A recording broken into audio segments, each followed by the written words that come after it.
Good morning children. आज हिंदी का period आपका काफ़ी दिन के बाद हो रहा है। बीच में मैं छुट्टी पर रही हूँ, कुछ ज़रूरी काम था तो इसलिए आपसे जो है वो आपका लेक्चर में नहीं भेज पाई। छुट्टी पर जाने से पहले हमने बहू की विदा जो एकांकी है वो प्रारंभ किया था और उसमें मैंने आपको बताया था कि पात्र परिचय दिया था। एक बार फिर से, चूँकि काफ़ी समय हो गया है तो एक बार फिर से मैं आपको पात्र परिचय बता रही हूँ और थोड़ी सी कहानी इसकी संक्षेप में बता रही हूँ। और आपसे मेरी रिक्वेस्ट है कि आप लोग जो है वो बच्चे इसको एक बार, इसका जो आपका भाग 1 है उसको एक बार आप ज़रूर सुने और कंटिन्यूशन में सुने। पहले भाग 1 सुने, फिर भाग 2 जो आज मैं भेज रही हूँ, और इसके बाद जो भाग 3 है वो आप सुने, तो आपको ये चैप्टर बहुत अच्छी तरह से क्लियर हो जाएगा। किसी भी प्रश्न उत्तर में आपको कोई दिक्कत नहीं आएगी। ठीक है, तो हमने ये पाठ शुरू किया था और मैंने आपको बताया था कि जो मुख्य पात्र हैं इसमें वो जीवनलाल हैं, जो एक बहुत धनी व्यापारी हैं और उनकी आयु लगभग 50 वर्ष की है।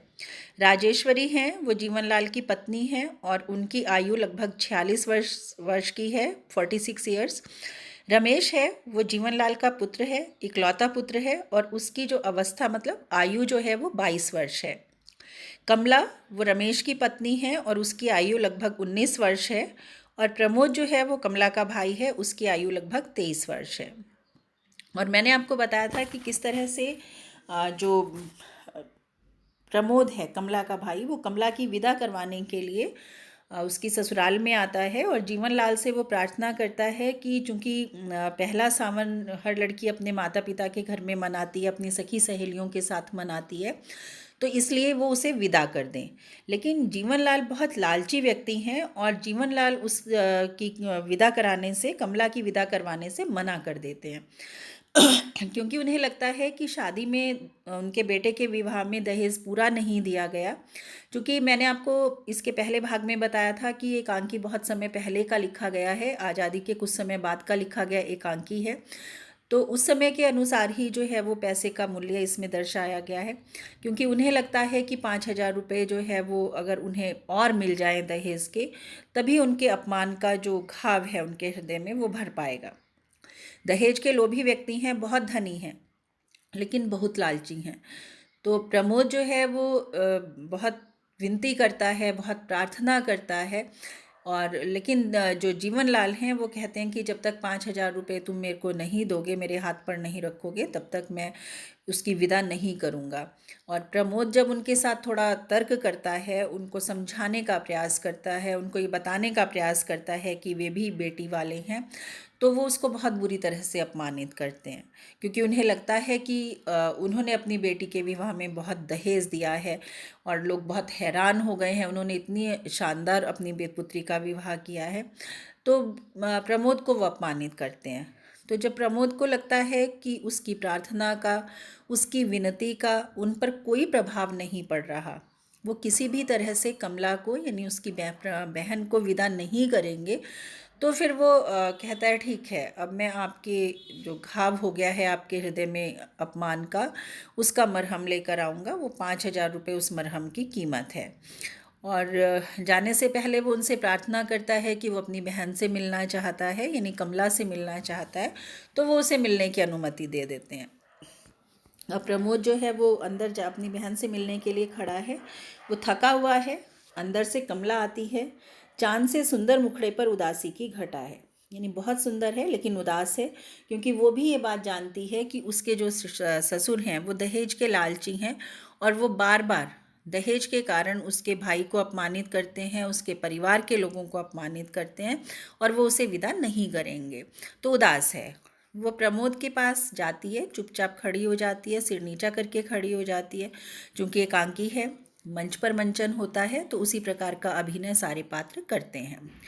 अब प्रमोद जो है वो थोड़ा भारी स्वर में, यानी उसका जो मन है वो बहुत दुखी है, उदास है, और वो जो उदासी है वो उसके स्वर में भी प्रतीत होती है। वो बहुत दुखी और उदास स्वर में पूछता है, कैसी हो कमला, अच्छी तो हो? कमला सिसकने लगती है, धीरे धीरे रोने लगती है। अब प्रमोद उसे आर्द्र स्वर में कहता है। आर्द्र स्वर का मतलब होता है, आर्द्र का अर्थ होता है भीगा हुआ, यानी उसके जो स्वर है उससे पता चलता है कि वो भी जो है उसका स्वर भी ऐसा है जैसे वो भी रोने वाला है। तो वो कहता है, कमला अपने समझाता है उसको, बहन को, रो मत, इन मोतियों का मूल्य समझने वाला यहाँ कोई नहीं है। कमला सिसकते हुए कहती है, भैया क्या, उसको समझ नहीं आता। प्रमोद कहता है, घबराओ मत, मैं जल्दी ही फिर आऊँगा और उस बार विदा अवश्य होगी। मैं चोट का मरहम लेकर आऊँगा। कमला ना समझने के ढंग से, उसको समझ नहीं आता कि प्रमोद क्या कहना चाह रहा है। वो कहती है, मरहम। प्रमोद कहता है, हाँ कमला, हमारे व्यवहार से बाबूजी के कलेजे में घाव हो गया है, उन्हें मरहम चाहिए और उस मरहम की कीमत है 5,000 रुपये। कमला चौंक कर भाई की तरफ देखती है। उसको बड़ी हैरानी होती है क्योंकि वो जानती है कि उसके भाई की स्थिति ऐसी नहीं है कि वो 5,000 रुपये की व्यवस्था कर पाए, तो वो बड़े एकदम से चौंक के उसको देखती है। प्रमोद कहता है, तुम चिंता ना करो कमला, इस गिरे हाल में भी मकान 7-8 हज़ार में बिक ही जाएगा। गिरे हाल का मतलब यानी हमारी ऐसी स्थिति में भी हमारा मकान 7-8 हज़ार में हम बेच देंगे। यानी वो अपनी बहन की खुशी के लिए, उसके ससुराल वालों की दहेज की मांग पूरी करने के लिए इतना विवश हो जाता है कि वो अपना मकान बेचने को भी तैयार हो जाता है। कमला बहुत व्याकुल हो जाती है, बेचैन हो जाती है और वो उससे जिद करती है कि मेरी खुशी विदा के लिए घर ना भेजना भैया, आपको मेरे सुख सुहाग की सौगंध है।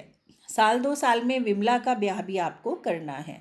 यानी कमला से छोटी बहन है उसकी विमला, तो इसलिए वो कहती है कि आप मकान मत बेचना क्योंकि आपको विमला का विवाह भी करना है। प्रमोद बीच में ही, वो उसकी बात को बीच में ही रोक के कहता है, लेकिन तुम। कमला कहती है, मेरी चिंता आप ना करें, सच विदा न होने से मुझे जरा भी दुख ना होगा।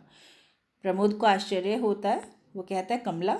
कमला कहती है, गौरी आ रही है। अब गौरी कौन है? वो जीवनलाल की पुत्री है, यानी कमला की ननंद है। वो कहती है गौरी आ रही है क्योंकि वो भी सावन पर विदा होकर आ रही है। उसका भाई यानी कमला का पति उसको लेने गया है।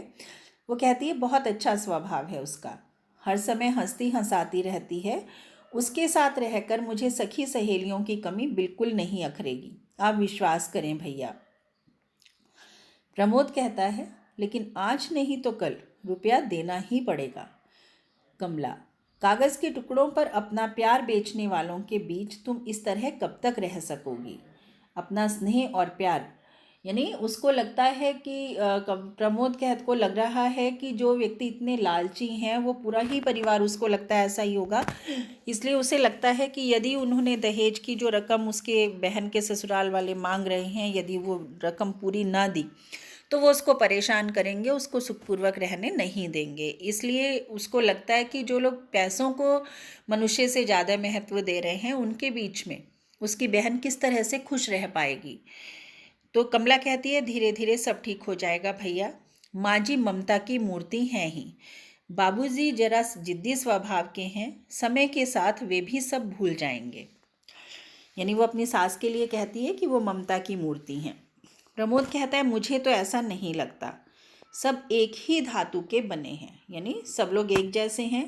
हो सकता है माँ जी की ममता सिर्फ दिखावा हो, उसको विश्वास नहीं होता कि जो सास हैं उसकी बहन की वो बहुत अच्छी हैं। अंदर से राजेश्वरी का प्रवेश। राजेश्वरी आती है जो कमला की सास हैं। गोरा रंग है, स्वस्थ शरीर है, सफ़ेद साड़ी और ब्लाउज़ पहने हुए हैं और वो आते आते प्रमोद की बात के अंतिम शब्दों को सुन लेती हैं। दिखावा शब्द जो वो कहता है कि माँ जी की ममता दिखावा हो, तो वो पूछती हैं कि कैसा दिखावा। अब प्रमोद चौंक जाता है, उसको नहीं पता था कि वो आ रही हैं अंदर की तरफ, तो वो और कमला दोनों उनकी तरफ देखते हैं। राजेश्वरी दूसरे सोफे पर बैठते हुए कहती है, बैठ जाओ तुम लोग। हंसकर पूछती है, क्या बातें हो रही थी भाई बहन में? तो प्रमोद कहता है कि बस कुशल क्षेम पूछ रहा था, यानी कुशलता के विषय में पूछ रहा था। राजेश्वरी पूछती है, हाँ विदा के लिए क्या कहा उन्होंने? प्रमोद मौन रहता है, वो चुप रहता है। कमला अपनी दृष्टि, अपनी नज़र नीचे कर लेती है। राजेश्वरी समझ जाती है क्योंकि वो तो अपने पति के स्वभाव को बहुत अच्छी तरह से जानती है। वो कहती है, मैं समझ गई, अपनी जिद के आगे तो वे किसी की सुनते ही नहीं। जब तुम्हारी चिट्ठी आई थी तभी मना कर रहे थे, मैं तो समझाते समझाते हार गई। बोलो कितना रुपया चाहते हैं वे? प्रमोद बहुत धीमे और उदास स्वर में कहता है, 5,000। राजेश्वरी कहती है, बस? मैं देती हूँ तुम्हें रुपए। उनके मुंह पर मारकर कहना कि ये लो कागज के रंग बिरंगे टुकड़े जिन्हें तुम आदमी से ज़्यादा प्यार करते हो। उठकर सामने वाले दरवाजे की ओर बढ़ते हुए कहती है, मैं लाती हूँ, मैं अभी लाती हूँ। प्रमोद कहता है, ठहरिए माँ जी। राजेश्वरी रुक जाती है, मुड़कर प्रमोद की ओर देखती है। प्रमोद कहता है, मुझे रुपए नहीं चाहिए, मैं बिना विदा कराए ही जा रहा हूँ। यानी प्रमोद जो है वो उसका बहुत आत्मसम्मान है, उसके अंदर स्वाभिमान की भावना है। उसको ये अनुचित लगता है कि वो अपनी बहन की सास से दहेज के रुपए लेकर और उसके ही ससुर को दे दे, तो उसको ये उचित नहीं लगता। इसलिए वो उनको मना करता है कि उसे पैसे नहीं चाहिए, वो बिना विदा कराए ही चला जाएगा। कमला उन दोनों की बातें सुनकर कुछ नहीं बोलती। वो उसी तरह से मूर्तिवत यानी एक मूर्ति की तरह शांत बैठी है, चुप बैठी है, कुछ नहीं बोल रही है। राजेश्वरी वापस लौट आती हैं, कहती हैं, ये क्या कह रहे हो बेटा, मेरे रहते विदा ना हो, यह कभी नहीं हो सकता। मैं माँ हूँ, माँ के दिल को समझती हूँ। यानी वो भी उसकी भी बेटी है, इसलिए वो कहती है कि एक माँ का हृदय अपनी बेटी के लिए किस प्रकार से व्याकुल होता है, उससे मिलने के लिए, उसकी कुशलता जानने के लिए, उसकी खुशी के लिए। वो कहती है, मैं ये भावनाएं समझती हूँ क्योंकि मेरी भी बेटी है। फिर वो भारी स्वर में कहती है, जिस तरह उतावली होकर, बेचैन होकर मैं गौरी की राह देख रही हूँ, उसी तरह तुम्हारी माँ भी कमला की राह देख रही होंगी। नहीं, विदा जरूर होगी। यानी उसको लगता है कि उसकी वो जो है वो उसकी बहू की माता जो है वो भी इंतज़ार कर रही होंगी अपनी बेटी का, जैसे वो अपनी बेटी का इंतज़ार कर रही हैं। तो वो कहती है कि नहीं, मैं विदा तुम्हारी बहन की विदाई ज़रूर होगी, तुम अकेले नहीं जाओगे। कमर से कुंजियों का गुच्छा निकाल कर, कुंजी जानते हैं आप, चाबी को कहते हैं, ठीक है। तो जो घर की चाबियां हैं वो उसने अपनी एक गुच्छे में बांध के साड़ी में लगाई हुई हैं। तो वो चाबियों का गुच्छा निकाल के कमला की ओर बढ़ाती है और कहती है कि जा बेटी, तिजोरी से रुपए निकाल ला। कमला गुच्छा लेने के लिए हाथ आगे नहीं बढ़ाती, वो चाबी लेने के लिए हाथ आगे नहीं बढ़ाती। राजेश्वरी कहती हैं, जाती क्यों नहीं। गुच्छा कमला के हाथ में थमाती हुई कहती हैं, जल्दी कर। कमला उठकर माँ जी कहती है और फिर सिसकने लगती है। राजेश्वरी उसे मेरी बेटी कहकर अपने हृदय से लगा लेती हैं। इतने में जीवनलाल की आवाज़ आती है। जीवनलाल बाहर से बोलते हैं, अरे सुनती हो, गौरी के आने का समय हो गया, तुमने स्वागत की कोई तैयारी नहीं की। अरे तुम यहाँ खड़ी हो, जाकर तैयारी करो स्वागत की। जरा ये भी देख लें कि नाक वाले अपनी बेटी का स्वागत कैसे करते हैं। मतलब वो यहाँ पर भी व्यंग्य कर रहे हैं, यहाँ पर भी वो प्रमोद को सुनाने की कोशिश कर रहे हैं, उसको नीचा दिखाने का प्रयास कर रहे हैं कि हम बहुत सम्मानित व्यक्ति हैं। नाक वाले होने का मतलब सम्मानित होना, कि जो सम्मानित व्यक्ति हैं वो अपनी बेटियों का स्वागत कैसे करते हैं। तो प्रमोद को अपमानित करने का वो बार बार प्रयास करते हैं, लेकिन राजेश्वरी को उनकी बातें अच्छी नहीं लगती। राजेश्वरी कहती है, तुम समझते हो कि दुनिया में एक तुम ही नाक वाले हो, बाकी सब नकटे हैं, यानी बाकी किसी का सम्मान नहीं है। जीवनलाल को गुस्सा आता है। वो कहते हैं, तुम्हें तो मेरी हर बात में बुराई ही बुराई दिखती है। प्रमोद, तुम ही बताओ, मैंने कोई बुरी बात कही है। प्रमोद धीरे धीरे आगे बढ़ता हुआ कहता है, ठीक ही कहा है आपने, आज के युग में पैसा ही नाक और मूछ है। जिसके पास पैसा नहीं वह नाक मूछ होते हुए भी नकटा है, मूछ कटा है। यानी आज का समय कैसा है, जहाँ धन का सम्मान है। यदि कोई व्यक्ति निर्धन है, यदि किसी व्यक्ति के पास पैसा नहीं है, तो समाज में उसको सम्मान नहीं मिलता है।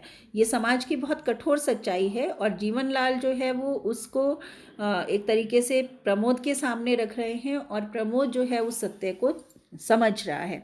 तो इसलिए वो कहता है कि आज के समय में कोई व्यक्ति चाहे वो कितना भी अच्छा है, उसके अंदर कितने भी गुण हैं, वो कितना भी ईमानदार है, लेकिन यदि उसके पास पैसा नहीं है तो आज के समय में लोग उसका सम्मान नहीं करते। इसके विपरीत जिसके पास धन है, चाहे वो उसने किसी भी प्रकार से क्यों ना कमाया हो, एक धनी व्यक्ति का लोग सम्मान करते हैं।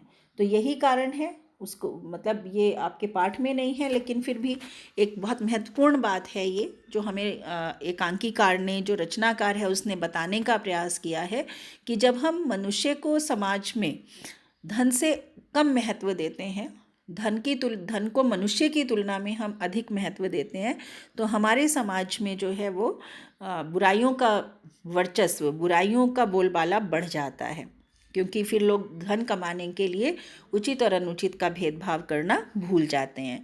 तो यही कारण है कि दहेज जैसी जो कुप्रथा है वो जानते हुए भी लोगों के द्वारा कि ये बहुत बुरी कुप्रथा है, और इस दहेज के कारण कितनी सारी लड़कियां जो हैं वो अपना जीवन असमय ही नष्ट करने को विवश हो जाती हैं, या वो बहुत बुरी स्थिति में जीवन बिताने के लिए विवश हो जाती हैं। ये जानते हुए भी दहेज प्रथा समाप्त नहीं होती। तो उसके पीछे सबसे महत्वपूर्ण कारण यही है कि हम जो इस तरह की मानसिकता के लोग होते हैं, जिनके लिए धन ही सब कुछ होता है, वो किसी की भावनाओं का, प्रेम का, संबंधों का, रिश्तों का सम्मान नहीं करते हैं। तो प्रमोद उसी बात को कहता है कि आप बिल्कुल ठीक कह रहे हैं। आज के युग में जिसके पास धन है वही व्यक्ति समाज में सम्मान पाता है, और जिसके पास धन नहीं है उसका कोई सम्मान नहीं होता है। अभी वो ये बात कर रहे हैं कि पीछे से गाड़ी की आवाज़ आती है, गाड़ी के हॉर्न की आवाज़ आती है, और मैंने आपको इसमें बताया था अभी कि जब राजेश्वरी और प्रमोद बात करते हैं तो, और साथ में जीवनलाल जब व्यंग्य करते हैं, तो वो गौरी की प्रतीक्षा कर रहे हैं जो जीवनलाल की बेटी है, और जीवनलाल का बेटा जो है उसको विदा कराने के लिए गया है। तो इस प्रकार से वो सारे गाड़ी के हॉर्न का स्वर सुनकर चुप हो जाते हैं। अब इस पार्ट का, इससे आगे का पार्ट जो आपको है वो हम नेक्स्ट पीरियड में करेंगे। थैंक यू बच्चों।